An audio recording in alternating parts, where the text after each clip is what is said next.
क्या आपने कभी महसूस किया है कि आपकी मेहनत और आपके परिणामों के बीच में एक बहुत बड़ा गैप है? जैसे आप दौड़ तो रहे हैं, लेकिन पैर किसी अदृश्य रस्सी से बंधे हुए हैं। क्या आपने कभी महसूस किया है कि आप अपनी पूरी ताकत लगा तो रहे हैं, फिर भी लाइफ वहीं खड़ी है जहां कल थी? जैसे आप एक ऐसी गाड़ी चला रहे हैं जिसका पहिया मिट्टी में फंसा हुआ है। हम अक्सर अपनी किस्मत को बार बार ढूंढते हैं, पैसों में, नए रिश्तों में या शहर बदल लेने में। लेकिन प्राचीन योगियों ने एक चौंकाने वाला सच बताया था। उन्होंने कहा था कि इंसान की हार या जीत उसकी मेहनत से नहीं, उसके भीतर बहने वाली ऊर्जा के रास्तों से तय होती है। हमारे शरीर में कुल 72,000 सड़कें हैं जिन्हें नाड़ियाँ कहा जाता है, लेकिन रहस्य यह है कि 99% लोग अपनी पूरी जिंदगी सिर्फ 2 रास्तों पर भटकते हुए गुजार देते हैं, और वो तीसरी जादुई सड़क कभी खुल ही नहीं पाती है। आज हम उस गुप्त द्वार की बात करेंगे जिसे सुषुम्ना कहते हैं। यह वो द्वार है जिसके खुलते ही लक जैसा शब्द छोटा लगने लगता है। प्राचीन योग विज्ञान कहता है कि यह रस्सी आपकी किस्मत नहीं, बल्कि आपके भीतर बहने वाली ऊर्जा का एक बंद दरवाजा है। हमारे शरीर में 72,000 नाड़ियाँ हैं, बिजली के उन तारों की तरह जो आपके पूरे सिस्टम को चलाते हैं। लेकिन इनमें से 71,999 नाड़ियाँ सिर्फ आपको जिंदा रखती हैं। केवल एक नाड़ी है जो आपको महान बनाती है। उसे जागृत करना किस्मत बदलना नहीं, बल्कि अपनी पूरी रियलिटी को हैक कर लेना है। आज हम उस गुप्त मार्ग की बात करेंगे जिसे योगी सुषुम्ना कहते हैं। सोचो, अगर मैं तुमसे कहूं कि तुम्हारे शरीर के भीतर एक ऐसा साइलेंट सिस्टम मौजूद है जो हर वक्त तुम्हारी जिंदगी की दिशा तय कर रहा है, लेकिन तुम उसे महसूस तक नहीं कर पा रहे। और सबसे चौंकाने वाली बात यह है कि अधिकांश लोग पूरी जिंदगी गलत दिशा में चलते रहते हैं, सिर्फ इसलिए क्योंकि उनकी ऊर्जा कभी सेंटर में आती ही नहीं।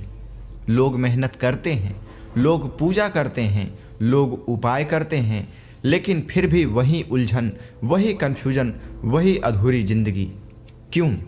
क्योंकि असली समस्या बाहर नहीं, असली समस्या एनर्जी की दिशा है।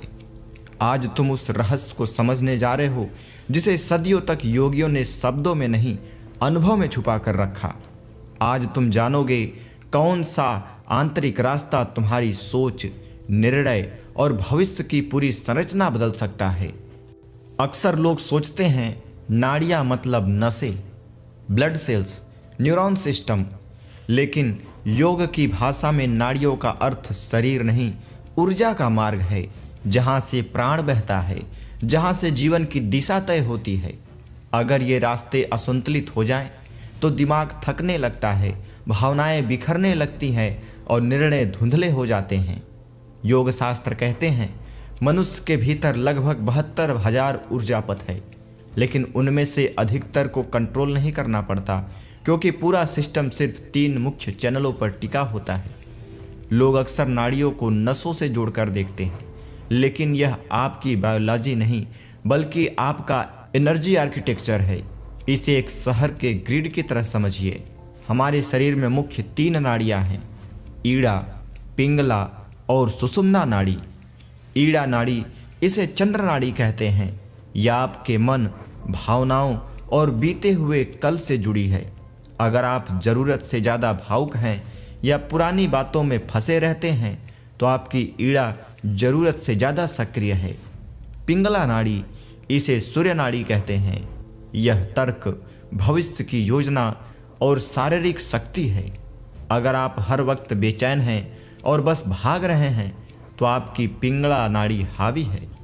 त्रासदी यह है कि 99% लोग इन्हीं 2 किनारों के बीच पेंडुलम की तरह झूलते हुए मर जाते हैं। वे कभी उस केंद्र को नहीं देख पाते जहां असली मिरेकल होता है। असली मिरेकल होता है सुषुम्ना नाड़ी में। इसे द सुपर हाईवे भी कह सकते हैं। सुषुम्ना नाड़ी आपकी रीढ़ की हड्डी के ठीक केंद्र में स्थित है। यह कोई रास्ता नहीं, बल्कि एक सुपर हाईवे है।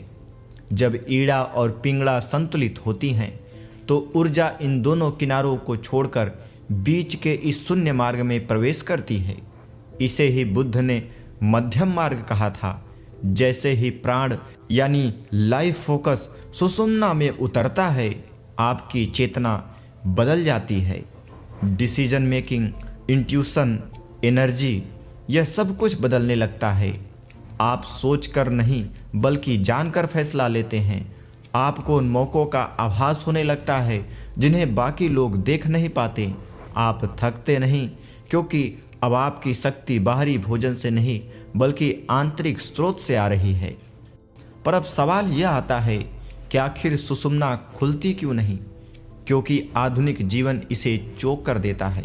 इसका सबसे बड़ा कारण है डिजिटल नॉइज़। मोबाइल की हर नोटिफिकेशन आपकी ऊर्जा को ईड़ा या पिंगला में खींच लेता है। दूसरा है गलत सांस। गलत सांसों का मतलब है हम छाती से छोटी सांसें लेते हैं, जबकि सुषुम्ना को सक्रिय करने के लिए गहरी नाभि वाली सांस चाहिए। साथ ही साथ तीसरा कारण है भावनात्मक कचरा। हमारा गुस्सा और जलन ऊर्जा के फ्लो को फ्रीज कर देते हैं। जब तक आपकी ऊर्जा बिखरी हुई है, आपकी किस्मत भी बिखरी हुई रहेगी। अब आपके मन में यह सवाल जरूर आ रहा होगा कि आखिर इस सुषुम्ना नाड़ी को एक्टिव कैसे करें। असल में इसे एक्टिव करने के लिए आपको हिमालय जाने की आवश्यकता नहीं है। आपको बस अपनी अवेयरनेस बदलनी होगी। सबसे पहला उपाय है सेंट्रल अलाइनमेंट। हर दिन 10 मिनट अपनी रीढ़ को सीधा रख कर बैठें। रीढ़ का सीधा होना सुषुम्ना के लिए एंटीना का काम करता है। दूसरा स्टेप है ब्रीथ बैलेंसिंग, यानी नाड़ी शोधन का अभ्यास करें। यह आपके सिस्टम के प्लस और माइनस को न्यूट्रलाइज करता है। और तीसरा है मौन का समय, यानी दिन में कम से कम 15 मिनट पूरी तरह मौन रहें। न फोन न बात। इस साइलेंस में ही सुषुम्ना की गूंज आपको सुनाई देती है। अगर आप सुषुम्ना नाड़ी को एक्टिव करना चाहते हैं तो आपको कुछ नियमों का पालन करना होगा। अपने लाइफ में कुछ रूटीन्स को फॉलो करना होगा, जिसमें सबसे पहला है अलाइनमेंट। इसके लिए आपको किसी शांत जगह पर सुखासन या कुर्सी पर बैठना है। सबसे महत्वपूर्ण बात यह है कि आपकी रीढ़ एकदम सीधी होनी चाहिए। दूसरा है, जब आप ऐसे स्थान पर बैठ जाएं, तब कल्पना करें कि आपकी रीढ़ के निचले हिस्से से सिर के ऊपरी हिस्से तक एक सीधी सुनहरी पाइप है। उसका ध्यान करें। अपने कंधों को ढीला छोड़ दें और गर्दन को सीधा रखें। अब आपके मन में सवाल आ सकता है कि आखिर रीढ़ की हड्डी सीधी क्यों रखनी है? तो देखिए, जब रीढ़ सीधी होती है तो गुरुत्वाकर्षण और प्राण ऊर्जा का घर्षण कम हो जाता है, जिससे सुषुम्ना का मार्ग साफ होता है। दूसरा चरण है पोलरिक बैलेंसिंग, यानी नाड़ी शोधन। यह क्रिया आपके ईड़ा और पिंगला को शांत करने का सबसे तेज तरीका है। इसे करने के लिए अपने दाहिने हाथ के अंगूठे से दाहिना नथुना बंद करें, यानी दाहिना नाक बंद करें और बाएं ओर से धीरे धीरे गहरी सांस लें। फिर बाईं ओर को बंद करें और दाईं ओर से पूरी सांस छोड़ दें। अब दाईं ओर से सांस लें और बाईं ओर से छोड़ें। सांस लेने और छोड़ने की गति बिल्कुल धीमी और बिना आवाज़ के होनी चाहिए। जब आप इन 2 चरणों को पार कर जाएं, तब आपको तीसरे चरण में जाना है, जो है मध्य बिंदु पर ध्यान करना। इसे करने के लिए अब गहरी सांस लें और छोड़ें। अपना पूरा ध्यान अपनी नासिका के अग्रभाग पर ले आएं, जहाँ से हवा अंदर और बाहर जा रही है। महसूस करें कि अब सांस दोनों नथनों से बिल्कुल समान मात्रा में आ रही है। जब सांसें बराबर हो जाती हैं तो मन का शोर थम जाता है और यही वह पल है जब सुषुम्ना सक्रिय होती है। अब आप इन तीनों चरणों को पार कर चुके हैं, तब आप चौथे चरण पे जाएंगे, जो है मौन संकल्प। इसे करने के लिए मन में विचार करें कि मेरी ऊर्जा केंद्रित है, मेरी दृष्टि स्पष्ट है। इस शांति को महसूस करें और धीरे से अपनी आंखें खोलें। प्रतिदिन सिर्फ 10 मिनट का अगर आप अभ्यास करें, इसे आप ज़्यादा भी कर सकते हैं, धीरे धीरे समय को बढ़ाना सबसे अच्छा होता है। यदि आप इसका अभ्यास करें तो आप अपने अंदर जादुई परिवर्तन होते हुए देखेंगे। याद रखिए, किस्मत कोई ऐसी चीज़ नहीं जो आसमान से टपकती है। यह आपके भीतर के आर्किटेक्चर का रिफ्लेक्शन है। जब तक आप किनारों पर तैरेंगे, लहरें आपको धक्काती रहेंगी। जिस दिन आप डूबकर केंद्र में यानी सुषुम्ना में आ जाएंगे, उस दिन आप खुद ही समंदर बन जाएंगे। दुनिया जिसे चमत्कार कहती है, योगी उसे अलाइनमेंट कहते हैं। अपनी ऊर्जा को बिखरने मत दीजिए, उसे केंद्र में लाइए, क्योंकि जब आप बदलेंगे तभी आपकी दुनिया बदलेगी। जब सुषुम्ना प्रवाहित होती है तो चमत्कार बाहरी नहीं होते, वे आंतरिक होते हैं। आप शांत हो जाते हैं और जो व्यक्ति भीतर से स्थिर है, पूरी कायनात उसके पक्ष में काम करने लगती है। लोग इसे अच्छी किस्मत कहेंगे, लेकिन आप जानते होंगे कि यह आपकी जागी हुई ऊर्जा का परिणाम है। याद रखिए, आप केवल मांस और हड्डियों का शरीर नहीं, आप ऊर्जा का एक विशाल महासागर हैं।